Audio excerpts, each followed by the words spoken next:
Hello everyone, this is Seimi Jung. I'm the host of KCS, the program developed by the Cyber University of Korea in the spirit of public service. Today, we're going to take a look at the history of Korea.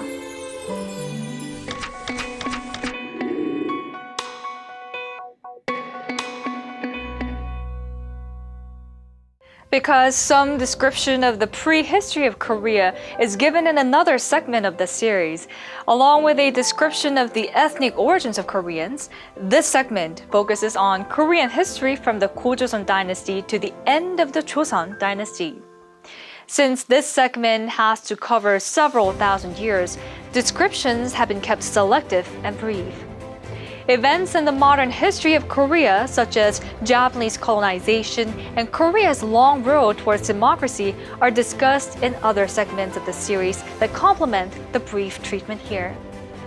In this segment, Korean history is divided into 5 stages, including Gojoseon, the Three Kingdoms period, Goguryeo 37 BC to AD 668, Baekje 18 BC to AD 660, Silla 57 BC to AD 935, Goryeo 918 to 1392, Joseon 1392 to 1910, and Japanese colonial rule 1910 to 1945.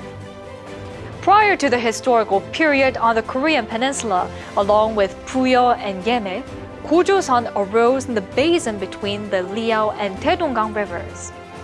As the most advanced of these states, Gojoseon was a confederate kingdom whose founding is the subject of the Tangun legend.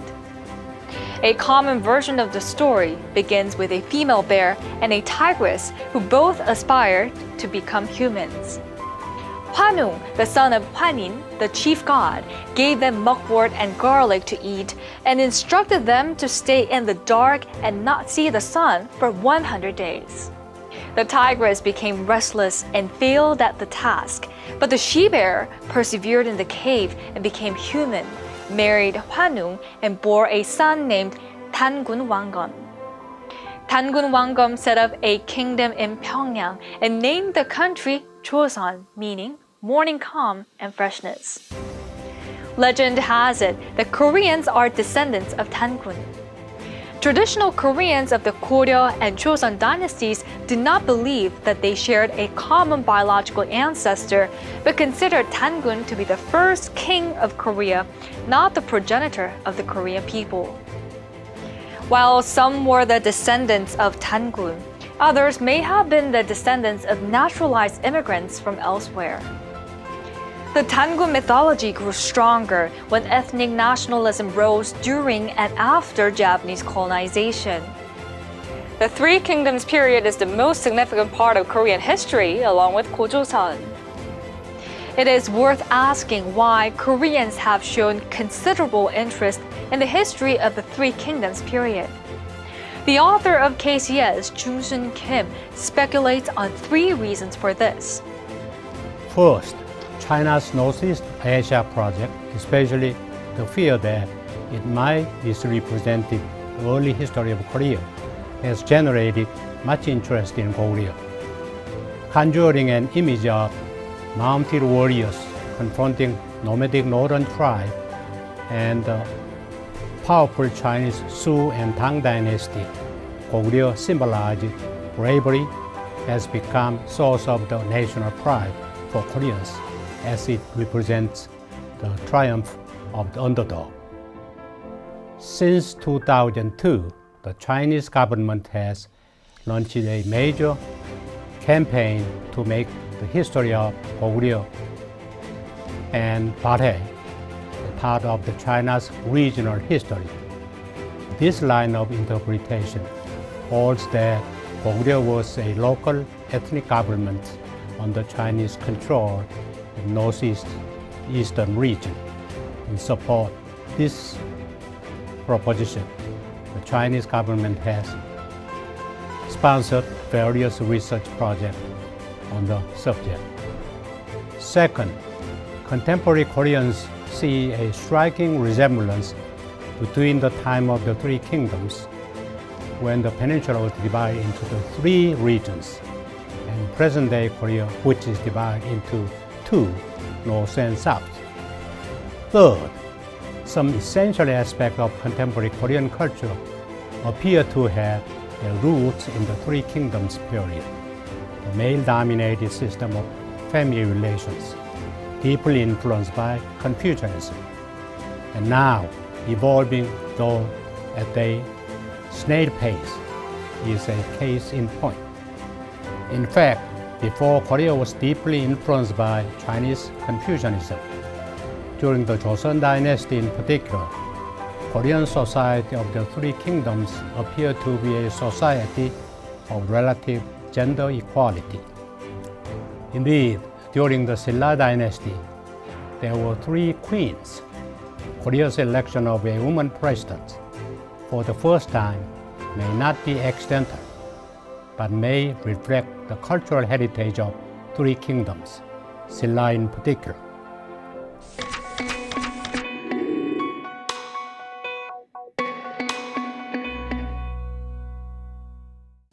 From now, let's take a look at the Three Kingdoms period of Korea specifically.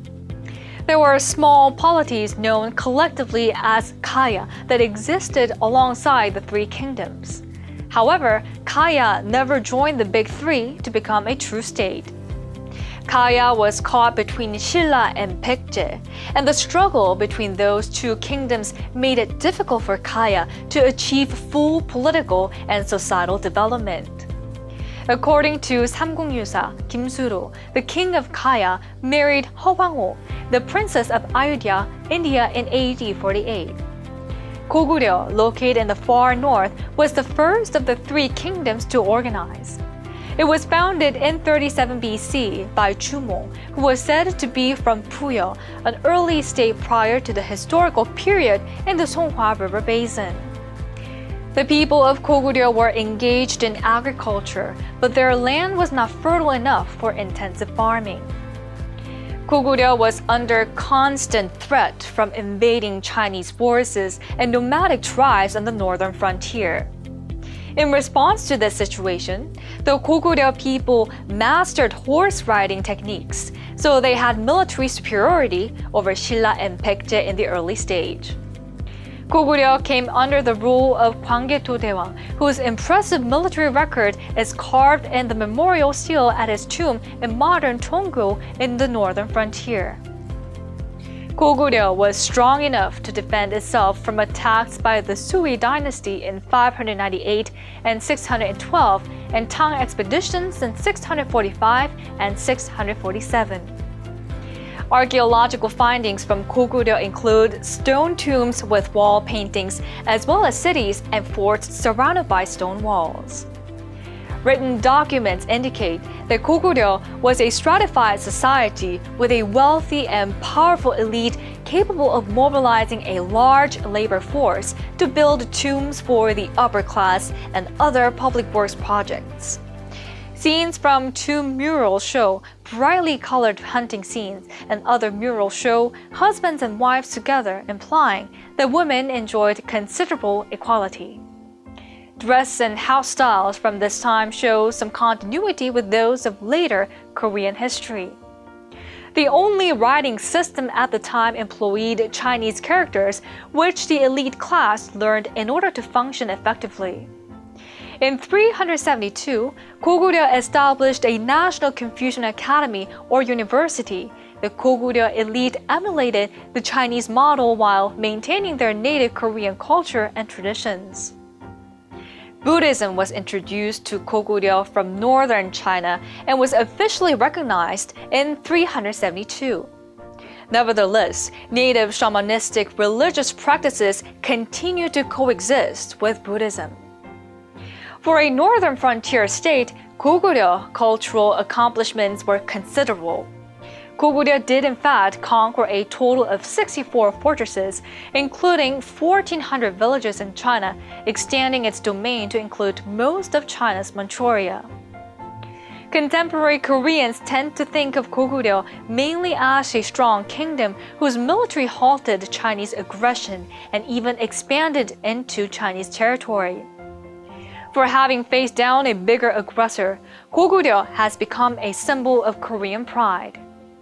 Baekje was founded in 18 BC when Onjo and his brother, both sons of Chumong, the founder of Goguryeo, moved south. Onjo built his headquarters on the Hangang, southeast of Seoul. Since Baekje was founded in one of Korea's most productive rice-growing areas, its economy was mainly agrarian. Cultural artifacts from early Baekje have been poorly preserved, and little has been recorded. Not much remained after the armies of Tang and Shilla plundered and burned the state. Tombs were looted and abandoned, cities razed, and temples destroyed. What is left are temple foundations and pagodas near Puyo, Baekje's last capital, and Gwangju, further north of the capital. Recently, however, some sites have revealed new information about this era. Surprisingly, most surviving examples of Baekje art and architecture are to be found in Japan as carefully preserved sacred relics. The temple foundations near Puyo in Korea show that the layout was the same as that of early temples in Japan, a plan apparently duplicated by Baekje architects. The Baekje court was literate in Chinese at least by the 4th century and probably earlier. And Buddhism was introduced to Baekje in 384.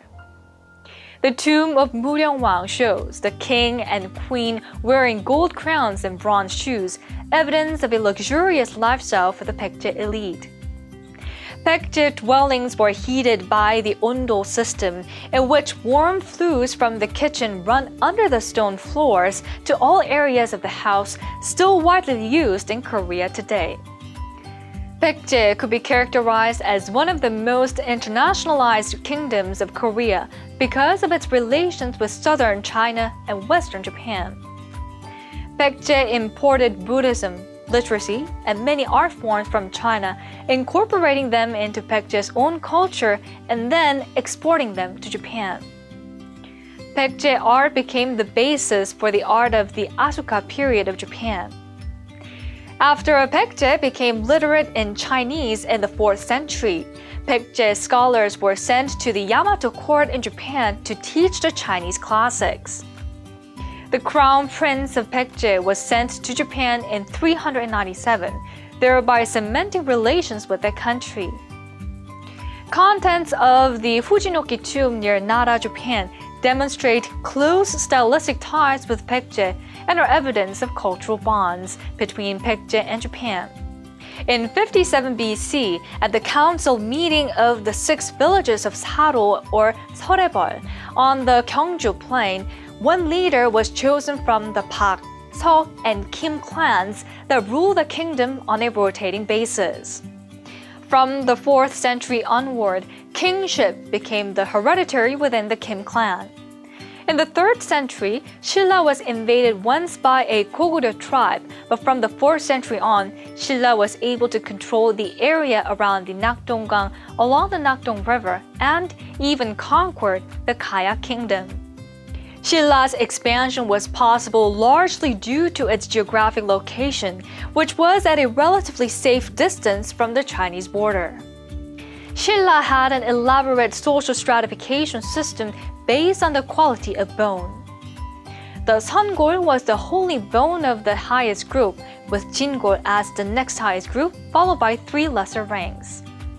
Shilla left rich archaeological remains including forts, shrines, Buddhist temples, pagodas, a palace, and even an astronomical observatory. Shilla was also equipped with high-quality iron weapons. Shilla was famous for its youthful warrior society, Hwarang, Flower of Youth. It had 5 secular injunctions: loyalty to the king, filial love towards one's parents, fidelity and friendship, bravery in battle, and chivalry in warfare. These values reflected a mixture of Buddhism and Confucianism. Shilla culture was best preserved in elite tombs in the capital of Gyeongju. Burial goods included gold crowns, gold earrings, belts with dangling pendants, gold bracelets, and gold rings, which were found on every finger of one ruler. In fact, Shilla was referred to as the gold glittering nation in the 9th century, known to the Arabs as El Shilla. Chinese thought and custom began to influence Shilla a century before Buddhism was introduced and accepted.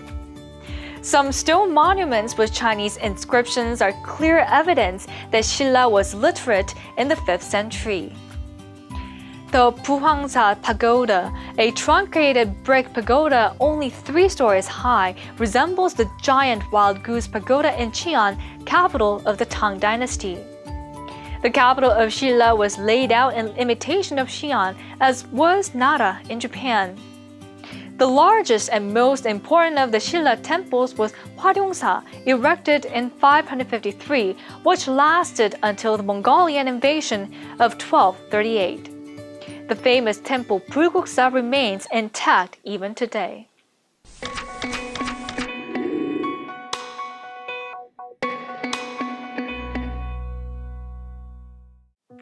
The 3 kingdoms did not have a peaceful coexistence, but instead attacked one another frequently, alone or in alliance.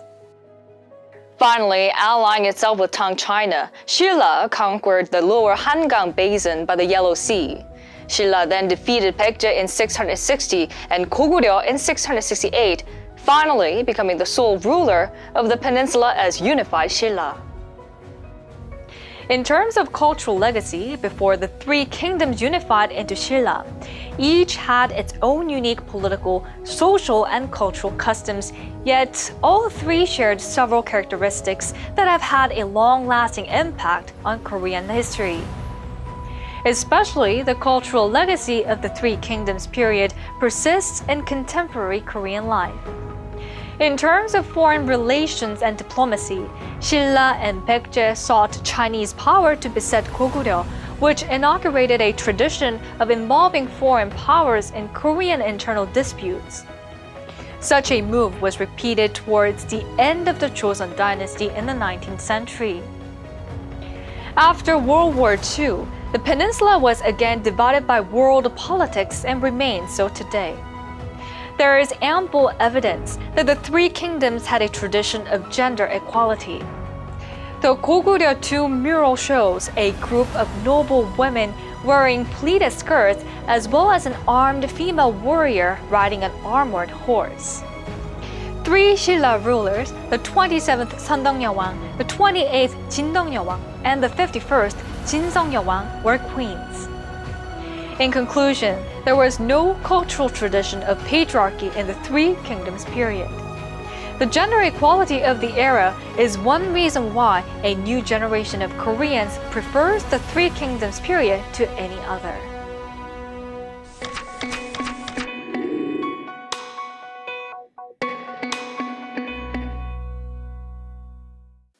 With unification, Shilla reached its peak of power and prosperity. However, Shilla was torn to pieces by rebel leaders in the 8th century, and Wangon, who united the peninsula again, established a new kingdom of Goryeo, whose name was derived from Goguryeo. He tried to justify his rule by claiming moral superiority. Obvious from their phonetic similarity, the name Korea, known widely throughout the world, is derived from Goryeo, an abbreviation of Goguryeo. In those days, Goryeo was one of the most advanced civilizations in the world once established. Indeed, Koryo's culture was rich, colorful, and sophisticated. Koryo's celadon ware was the dynasty's most celebrated artistic achievement. Song Chinese porcelain was the inspiration for this fine celadon ware, and its delicate jade green color and remarkable decorations reflect Taoist simplicity and Buddhist tranquility. As Bruce Cummings remarks, the Goryeo dynasty ruled for just short of half a millennium, but in its heyday, the dynasty ranked among the most advanced civilizations in the world. Goryeo science and technology were also highly advanced. The Goryeo woodblock printing technique allowed for the publication of a wide variety of books. An advanced cast metal type of printing was devised, thus pushing back the date for the first movable metal type to 1234, some 200 years before the Germans invented it. Gunpowder was also manufactured for the first time in Korean history, and by 1377 was used in the production of weapons.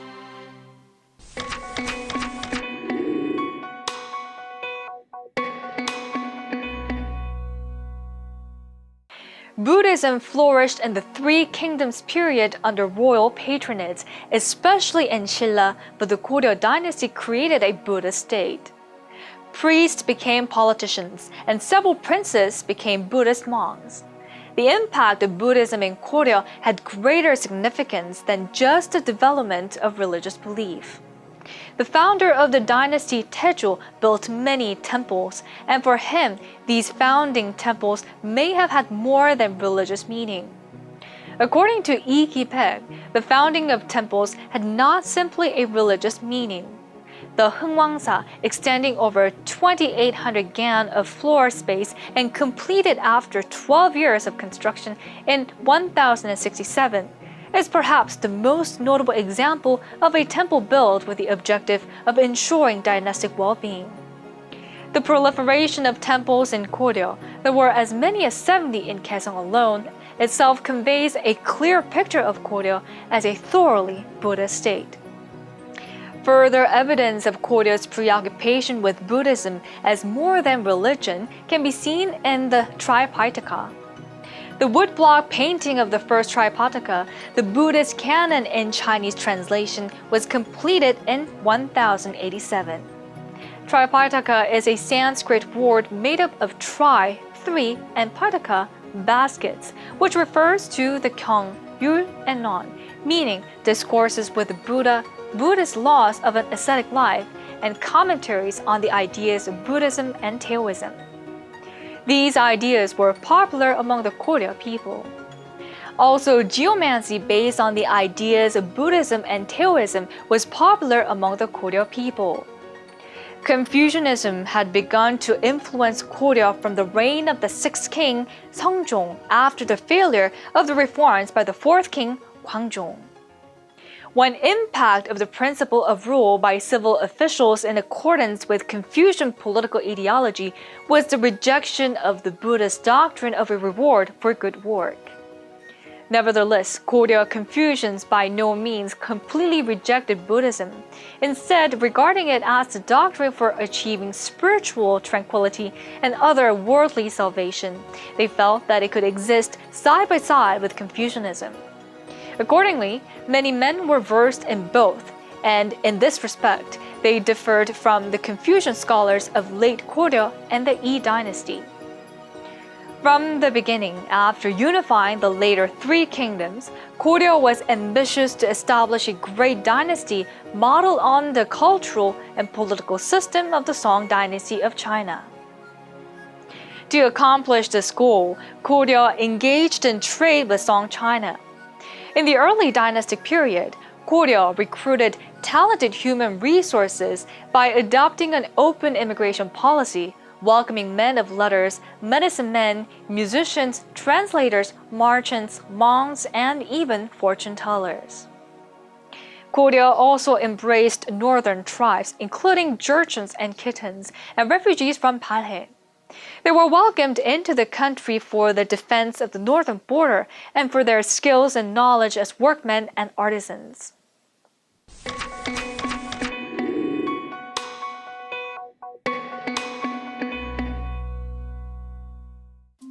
After the 11th century, Goryeo suffered a great deal from internal strife between civil and military officials.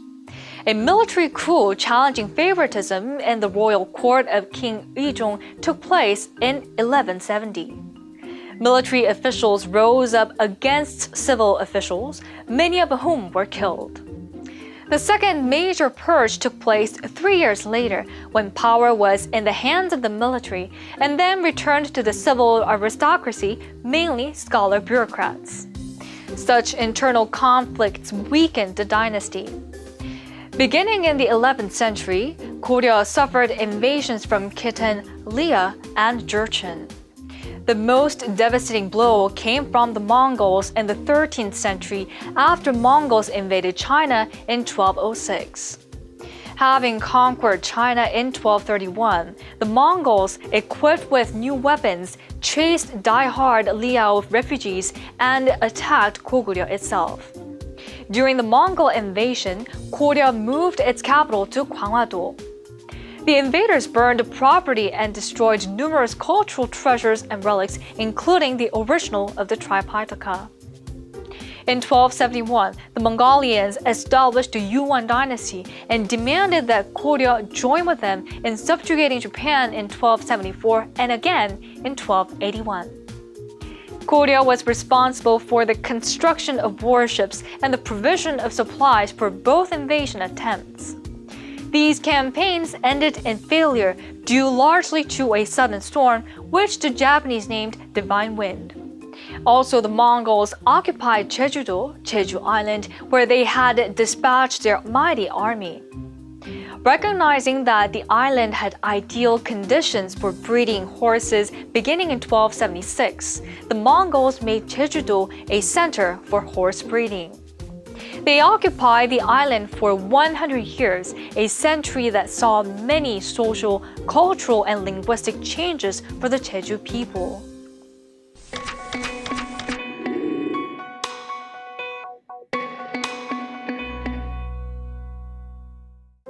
Because of Yuan's military domination, a succession of Goryeo kings was required to take princesses of the Yuan imperial house as wives. These international marriages between the royal families of Yuan and Goryeo were initiated by Goryeo to strengthen the royal authority within Goryeo and to ally with the Yuan. With permission from the Yuan emperor, Goryeo's king Wonjong wedded a Yuan princess, a daughter of the Yuan emperor Shitsu. She later became King Cheongyal's queen. Thereafter, a succession of 4 Goryeo kings, Chunseon, Chungsuk, and Chunghae, and Gongmin, had princesses of the Yuan imperial house as their primary consorts, while sons born to these queens typically succeeded to the throne. Such arranged marriages continued for a century. Besides maintaining relations with the Yuan, Goryeo had to deal with Japanese pirates or wegu, a derogatory term referring to those pirates who landed along the Goryeo coast and plundered farming villages. When the Yuan princess coming to Goryeo, they were accompanied by a host of chamberlains and aides de camp. Many of these attendants remained in Korea and eventually became naturalized Koreans. Kim Jong-ho estimates that they account for 20 Song and 40 Bon, and their descendants amount to 429,012 contemporary Koreans out of a population of 50 million South Koreans. Goryeo would not be free from Yuan influence until the Yuan were driven northward by the rise of the Ming Dynasty of China. Goryeo then had little choice but to adopt a pro-Ming stance. In 1388, the newly established Ming Dynasty proclaimed its intention to claim Goryeo's northern territory. Outraged at this move, Goryeo Commander-in-Chief Chaeyoung was determined to strike at the Ming forces and mobilize troops, but his deputy commander Lee Seong-ge opposed the expedition. Leading his army back from Wihwa-do at the mouth of the Ammokgang, Lee Seong-ge deposed the king and seized political control for himself in a bloodless coup.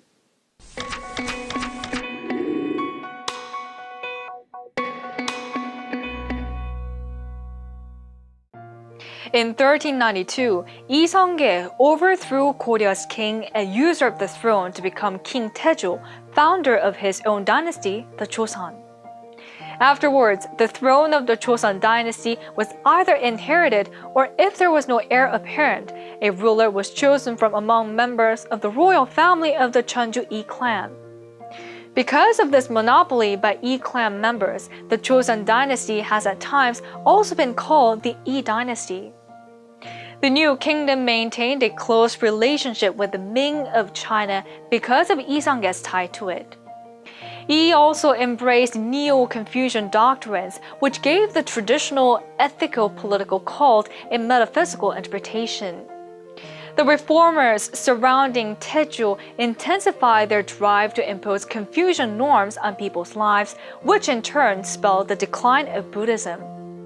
By confiscating land and forcing many temples to close, the new dynasty weakened Buddhism to a subservient position. The changing status of Buddhism in Joseon society brought about many changes. Korean burial rituals, which had thus far been an amalgam of indigenous customs and Buddhist traditions, were replaced by Confucian customs. The Buddhist ritual of cremation, for instance, was thrust aside in favor of Confucian ancestor worship and its related rituals. Before the Joseon dynasty, endogamous marriage, marrying within one's kin group, polygamy, and remarriage of widows were permitted. However, Joseon dynasty expanded the range of kin with whom marriage was prohibited, forbade the practice of giving equal status to multiple wives, and discouraged remarriage. The fourth king Sejong, who was known to be intelligent and scholarly, was regarded as one of the greatest kings, if not the greatest, in the dynastic history of Korea. His rule in the mid-15th century was marked by progressive ideas in administration, economics, science, music, medicine, and humanities. Sejong ordered the development of a rain gauge in 1442 that preceded Castelli's 1639 invention of the pluviometer by almost 200 years. Sejong's interest in astronomical science was all-encompassing. Sundials, water clocks, orreries of the solar system, celestial globes, astronomical maps, and atlases of 7 places were the creative results of Sejong's encouragement. Sejong also established the Chipyeonjeon, Hall of Worthies, to promote research in institutional traditions and political economy. He then directed scholars of the Chipyeonjeon to devise an alphabet for the Korean language called Hangul, his most celebrated achievement. Hangul is known to be the easiest writing system to learn. Its fundamentals can be mastered in a matter of hours.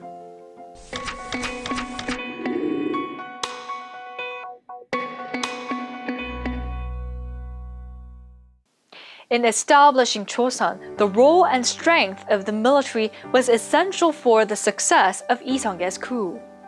However, without the strong support of the literati, his coup d'etat would not have been successful. Because they provided crucial support, the literati began to attract the attention of Joseon kings, and their role in government became quite significant. It was the powerful literati who set about codifying a corpus of administrative law that informed the political workings of the Joseon dynasty. The dominant social class of the Joseon dynasty was the Yangban, comprised of 2 orders of officials, civil and military. The Yangban class directed the government, economy, and culture of Joseon.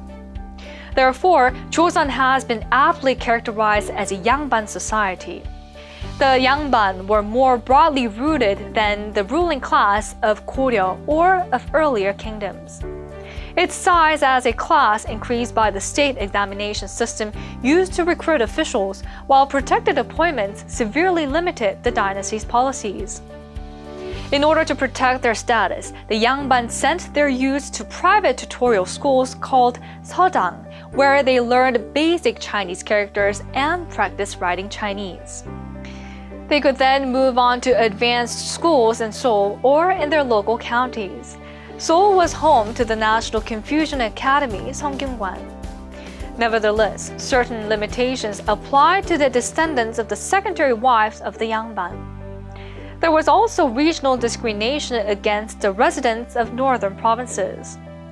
As the power base of the Yangban expanded, particularly as the Sarim, rural Neo-Confucian literati, emerged into political prominence through the civil service examination process, the majority of Yangban literati had to compete among themselves, and many power struggles ensued. As a result, there were 4 major purges. In 1498, Muosawa, in 1504, Kapjasawa, in 1519, Kimyosawa, and 1545, Ulsasawa.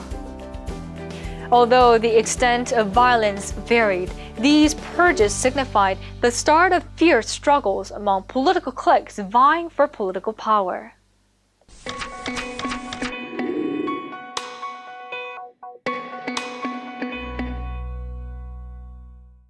Yi Seong-gye adopted a pro-Ming stance, but he went further by dispatching diplomatic envoys to Ming China each year to offer New Year's felicitations, to congratulate the Ming Emperor on his birthday, to honor the birthday of the imperial crown prince, and to mark the passing of the winter solstice. All these missions were political in nature, intended to secure the safety of the new dynasty. Even though it was a strategic maneuver, such a policy was described as sade, meaning to serve the great or big. Since then, the word sade has had a negative connotation and is used to describe Korea's submissive foreign policy in dealing with countries bigger and stronger than itself. Joseon also had to protect itself from Japanese marauders from Tsushima. In 1419, Sejong sent a strong military force to wipe out the Japanese bases. Through negotiations, Joseon's 3 ports were opened to Tsushima and limited trade began. Larger, better organized Japanese invasions took place under Toyotomi Hideyoshi in the 16th century. A military general, Hideyoshi, emerged as a strongman after his military victories resulted in a unified Japan. His ambition was to conquer the Ming Empire by way of invading Korea. Hideyoshi's invasion resulted in a massive number of Korean casualties, and Japan benefited from the abduction of skilled Korean prisoners of war. Artisans taken were weavers and porcelain manufacturers, priests, and Confucian scholars. The story of captive Korean artisan Shim Dang-gil and his family, who were forcibly taken to Kagoshima, Japan during the Hideyoshi invasion, is a poignant saga. The numerous books seized by the Japanese in Korea contributed to the development of learning in Japan, especially the study of Neo-Confucianism. After the Japanese invasions, Joseon was once again subject to the depredations of its northern neighbors. In Manchuria, the Jurchen tribes had unified under the leadership of Hong Tae-chi and began sporadic attacks along the northeastern border. The 15th king Hwang Hae-kun, with his realpolitik approach and skillful diplomatic efforts, managed for a while to preserve precarious peace in Northeast Asia, where the balance of power was changing rapidly in favor of Manchu. The new court of King Inju, who deposed Hwang Hae-kun, tended to take a moralistic approach to international relations and emphasized the moral obligations to the Ming of China. This resulted in 2 successful invasions by Manchu in 1627, Cheongmyo-horan, and in 1636, Pyeongja-horan. As a result of military disasters and capitulation, Manchu was able to exert its power over Joseon and establish a tributary relationship, forcing Joseon to sever ties with the Ming court and securing 2 Joseon princes as hostages. The Manchu went on to conquer Ming China and ruled China as the Qing dynasty. After that, Joseon was unable to escape the influence of Qing until the latter was defeated by the Japanese in the Sino-Japanese War in 1894. Although Japanese pirates were troublesome, particularly during the 13th and 14th centuries, the Japanese attacks on the Joseon dynasty from 1592 to 1598, led by Toyotomi Hideyoshi, were devastating. Unlike the pirates' plundering of Korean coastlines, Hideyoshi's attacks were a full-blown invasion aimed at conquering Joseon, the Jurchens, and eventually the Ming dynasty of China.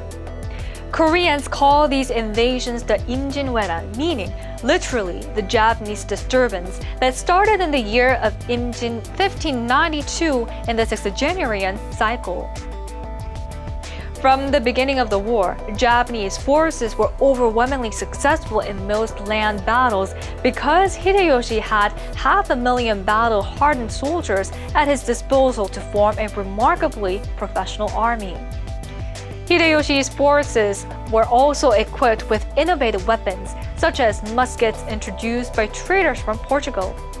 By comparison, the Joseon soldiers were ill-trained, ill-equipped, and too disorganized to mount a successful challenge to Hideyoshi's well-prepared forces. The only thing Joseon had in its favor was the technologically advanced Korean Navy led by Admiral Lee Sun-shin and his innovative vessels called Gobuksan or turtle ships, which had a protective armor with cannon around their entire circumference.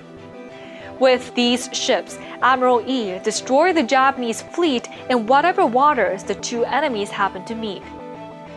Lee Gi-baek has described the effect of Admiral Lee's victories. Admiral Lee's successes gave complete control of the sea lanes to the Korean forces, with the result that the Japanese efforts to move north by sea and effect a link with their land armies were crushed. Moreover, the fact that the grain-rich region of Jeollado remained safely in Korea's hands also owed to Admiral Lee's achievements. Not only this, but these operations imperiled Japanese supply routes, hampering their freedom to launch fresh attacks. Eventually, on June 19, 2013, the war diary of Admiral Lee, called Nanjung Ilgi, was listed in UNESCO's Memory of the World Register. No matter how great Admiral Lee's accomplishments were, in the end, ground forces proved decisive. Hideyoshi's superior land forces occupied garrison after garrison and town after town. Finally, they occupied almost the entire peninsula. Eventually, King Seonjo fled for Ulju, the peninsula's northwestern corner on the Amokgang.